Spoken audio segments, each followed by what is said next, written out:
ಇವತ್ತು ಬೆಳಗ್ಗೆ ನಾನು ನನ್ನ ಫ್ರೆಂಡ್ಸ್ ಎಲ್ಲ ಸ್ನಾನ ಮಾಡ್ಕೊಂಡು ನಾವು ಹೋಗಿದ್ದೆ ದೇವಸ್ಥಾನಕ್ಕೆ. ಹೊಸ ವರ್ಷ ಅಂದ್ಬಿಟ್ಟು ಕ್ಯಾಲೆಂಡರ್ ಚೇಂಜ್ ಆಗ್ಬೋದು, ಆದರೆ ನಮ್ಮ ಮನಸ್ಸು ಮತ್ತೆ ನಮ್ಮ ಫ್ರೆಂಡ್ಶಿಪ್ ಯಾವತ್ತೂ ಚೇಂಜ್ ಆಗಲ್ಲ ಅಂತ ಹೇಳಕ್ಕೆ ನಾನು ಇಷ್ಟಪಡ್ತೀನಿ. ಅದೇ ಥರ ಯಾರೆಲ್ಲ ನನ್ನ ಫಾಲೋ ಮಾಡಿ ಸಪೋರ್ಟ್ ಮಾಡ್ತಾ ಇದ್ದಾರೆ ಎಲ್ಲ ನನ್ನ ದೇವರೊಳಗೆ ಹೊಸ ವರ್ಷದ ಆರ್ಥಿಕ ಶುಭಾಶಯಗಳಂತ ಕೂಡ ಹೇಳಕ್ಕೆ ಇಷ್ಟಪಡ್ತೀನಿ. ನಾನು ಯಾರೆಲ್ಲ ಬೈಕ್ ನೋಡಿದ್ನೋ ಅವ್ರಿಗೂ ದೇವ್ರು ಒಳ್ಳೇದು ಮಾಡಲಿ ಅಂತ ಕೂಡ ಹೇಳಕ್ಕೆ ನಾನು ಇಷ್ಟಪಡ್ತೀನಿ. ನಮ್ಮ ಪುಲಿ ಕೂಡ ಒಂದು ಮಾತು ಹೇಳಿದ್ನು, ಕೇಳಿಸ್ಕೊಳ್ಳಿ. ಟೈಮ್ ನೋಡಿದ 12 ಗಂಟೆ ಕೂಡ ಆಗಿತ್ತು. ನಮ್ಮ ಫ್ರೆಂಡ್ಗೆ ಇವತ್ತು ರಾಗಿ ಕೊಯ್ಯೋ ಮಿಷಿನ್ ಕೂಡ ಬೇಕಾಗಿತ್ತು. ಸೆಮ್ಬಿಟ್ಟು ಆ ಮಿಷಿನ್ ಕೂಡ ಕರ್ಕೊಂಬಂದ್ರೆ ಇವ್ರು ಎಲ್ಲಿಂದ ಬಂದಿರೋದಂದ್ರೆ ತಮಿಳ್ನಾಡಿಂದ ಬಂದಿರೋದು. ಇವ್ರು ಅವರಿಗೆ 3,000 ಕೂಡ ತಗೊಂತಾರೆ. ಮುಂದೆ ಓಲಾ ಕೊಯ್ಕೊಂಡು ಹೋಗ್ತಾ ಇದ್ರೆ ಮಿಷಿನ್ ಹಿಂದ್ಗಡೆ ಹುಲ್ಲು ಕೂಡ ಕ್ಲೀನಾಗಿ ಬೀಳ್ತಾ ಇರ್ತೈತೆ. ನೀವು ನೋಡ್ಬೋದು ಯಾವ ತರ ಕೊಯ್ತಾರೆ ಅಂತ. ಈ ತರ ಕೂಡ ಕೊಯ್ತಾ ಇರ್ತದೆ. ಸೆರೆ ಮುಟ್ಟಿದ್ದೆ ನನ್ನ ಫ್ರೆಂಡ್ ಅವರೇ ಗಿಡ ಕೂಡ ಹಾಕಿದ್ನು. ಅದನ್ನೆಲ್ಲ ಕೊಯ್ದು ಬಿಟ್ರೆ ಮಿಷಿನ್ ಸಿಕ್ಕಿದ್ರೆ ವೇಸ್ಟ್ ಆಗ್ತದೆ ಅಂತ ಅವರೇ ಗಿಡ ಕೊಯ್ದು ಹಾಕಿದ್ನು. ಅದನ್ನ ಎತ್ಕೊಂಡೋಗಿ ಒಂದ್ ಹತ್ರ ಕೂಡ ಆಗ್ತಾ ಇದ್ದೆ.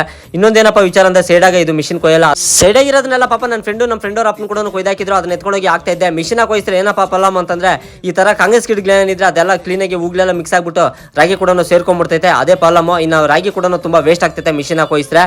ರಾಗಿ ಎಲ್ಲ ಬಂದಿದ್ದಾದ್ಮೇಲೆ ತೂರ್ಕೊಂಡ್ಬಿಟ್ರೆ ಬೆಸ್ಟ್ ಅಂತ ಹೇಳಕ ನಾನು ಇಷ್ಟಪಡ್ತೀನಿ. ನಾನು ರೈತನಾಗೆ ನಮ್ಮ ಫ್ರೆಂಡ್ಶಿಪ್ ಇಷ್ಟು ಗಟ್ಟಿಯಾಗಿರ್ಬೇಕಂದ್ರೆ ಕಾರಣ ಒಂದೇ, ಮಾತಾಡೋ ಮಾತು ಅಲ್ಲ ಬೇಕಾಗಿರೋದು, ನಾವು ಮಾಡೋ ಕೆಲಸ ಮಾತಾಡಬೇಕು. ಅದಕ್ಕೋಸ್ಕರ ನಮ್ಮ ಫ್ರೆಂಡ್ಶಿಪ್ ಈ ತರ ಇರೋದು. ಇದನ್ನೆಲ್ಲ ಹೊಲ ಕೊಯ್ಸಕ ಟೈಮ್ ನೋಡಿದ 6 ಗಂಟೆ ಆಗಿತ್ತು. ಕೊಯ್ಸಿರೋ ಬೈಲು ಈ ತರ ಇತ್ತು. ನನ್ನ ಫ್ರೆಂಡ್ 8 ಫೋನ್ ಮಾಡ್ಬಿಟ್ಟು ತೊರದ ಹತ್ರ ಬಂದ್ಬಿಡು, ನಿಂಗೆ ಏನೇನು ಬೇಕೋ ಎಲ್ಲ ಕೂಡ ತರಿಸಿ ಅಂತಂದು. ನಿಮ್ಗೊಂದು ಡೌಟ್ ಇರ್ಬೋದು ಬೆಳಗ್ಗೆಯಿಂದ ಭಕ್ತಿ ಸಂಜೆ ಆದ್ಮೇಲೆ ಮುಕ್ತಿ ಅಂತ. ನಾನು ಏನು ಹೇಳೋಕ್ಕಾಗಲ್ಲ. ಈ ವರ್ಷ ನಾನು ನೀರು ಕುಡಿಬೇಕೋ ಬೇಡ ಅಂತ ನೀವು ಕಮೆಂಟ್ ಬಾಕ್ಸಾಗ ಕಮೆಂಟ್ ಮಾಡಿದೆ ಸಾಕು. ನಾನು ಇದನ್ನೆಲ್ಲ ಮುಗಿಸ್ಕೊಂಡು ಮನೆಗೆ ಹೋಗೋ ರಾತ್ರಿ 11:30 ಆಗಿತ್ತು. ಇವತ್ತಿನ ಕತೆ ಇಷ್ಟು. ನಾಳೆ ಸಿಗ್ತೀನಿ ಫ್ರೆಂಡ್ಸ್.